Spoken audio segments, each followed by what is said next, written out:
ہاں وہ مفتی تقی عثمانی صاحب کا احترام جو ڈاکٹر ذاکر نائک صاحب کرتے ہیں یہ پورا آ جانا چاہیے.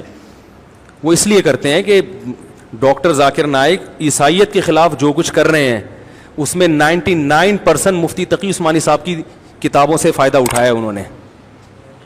بات آ رہی ہے سمجھ میں؟ نہیں آ رہی سمجھ میں. تبھی ملیشیا میں حضرت مفتی تقی صاحب جب جاتے ہیں, ہم جب ملیشیا جاتے ہیں تو ڈاکٹر ذاکر نائک سے ملنے کے لیے جاتے ہیں, لیکن جب حضرت مفتی تقی صاحب جاتے ہیں تو ڈاکٹر ذاکر نائک صاحب ان سے ملنے کے لیے ان کے ٹھکانے پہ جاتے ہیں. نہیں آ رہی بات. یہ وہی علماء دیوبند ہیں جن کے خلاف آپ صبح و شام بولتے رہتے ہو.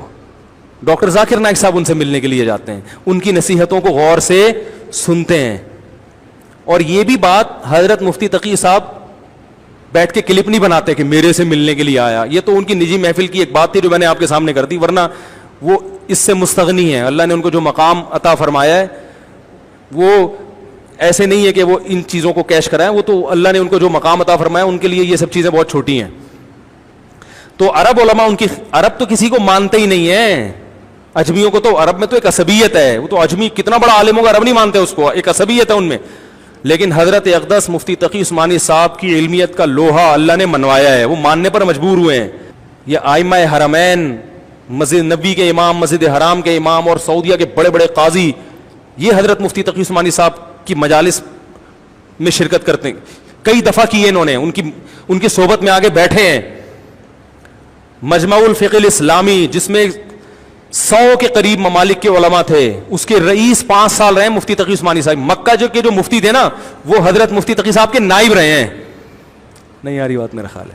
تو یہ اللہ نے مقام کس کو عطا کیا؟ یہی بر صغیر کے علماء کو, جن کو دیوبند کہا جاتا ہے اور جن کے خلاف آپ صبح شام کیا بناتے ہو, کلپ.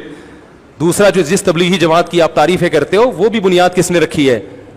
تو ڈاکٹر ذاکر نائک کی جو بہت زیادہ محنت ہے اس میں بڑا کردار حضرت مفتی تقی عثمانی صاحب کی کتابوں کا ہے.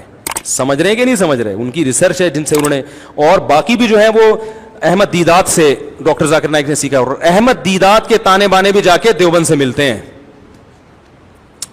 مولانا حبیب کیرانوی صاحب کی تحقیقات ہیں جن سے احمد دیدات نے فائدہ اٹھایا ہے.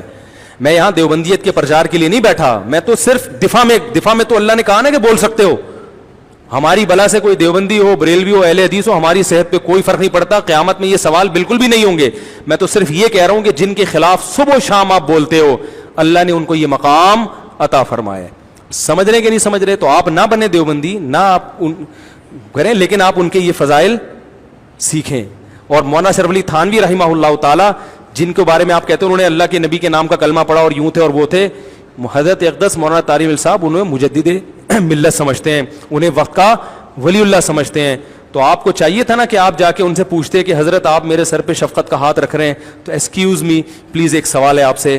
آپ تو حضرت اشرف علی تھانوی کو اتنا نیک پرہیزگار سمجھتے, انہوں نے تو اپنے نام کا کلمہ پڑھایا ہے بھائی, انہوں نے تو اپنے نام کا کلمہ پڑھایا. تو مولانا پتہ ہے کیا کہتے ہیں مفتی طارق مسعود صاحب سے اس کا جواب جا کے پوچھو, یہاں آئے ہو چائے پینے کے لیے, عیادت کرو, پتلی گلی سے نکلو. وہ کبھی بھی رجوع نہیں کرتے کہ ہاں کلمہ پڑھایا تو تم چونکہ حق پرست ہو تم نے میرا چینل ڈی مونیٹائز کرا دیا, تمہارے کہنے سے میں نے چینل ڈی مونیٹائز کر لیا, اتنی حق پرستی ہے تم میں, تو اب تمہارے کہنے سے اشرف علی تھانوی رحمۃ اللہ علیہ کو میں ولی اللہ سمجھنا چھوڑ دوں گا. نہ وہ کہیں گے انسان کا بچہ بن, ٹھیک ہے نا.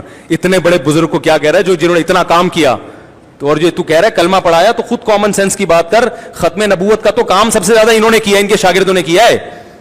پوری دنیا میں جو تحریکیں چلی ہے ختم نبوت کی, اس کی تو بنیادیں, وہ اگر نبی کو آخری نبی نہیں سمجھتے اور اپنے نام کا کلمہ پڑھواتے تو ان کے شاگرد ہوتے ختم نبوت کا کام کرنے والے, وہ یہ سمجھاتے آپ کو. لیکن آپ نے بڑی عقل مندی کی, اس قسم کے ٹاپک وہاں نہیں چھڑے, آپ کی بھی عزت ہوئی اور تمیز سے آپ باہر آ گئے, اور آپ کو ایک کلپ بنا کے یوٹیوب پہ اپنے سبسکرائبر بڑھانے کا موقع حضرت اقدس نے دے دیا. یہ ان کا ظرف ہے.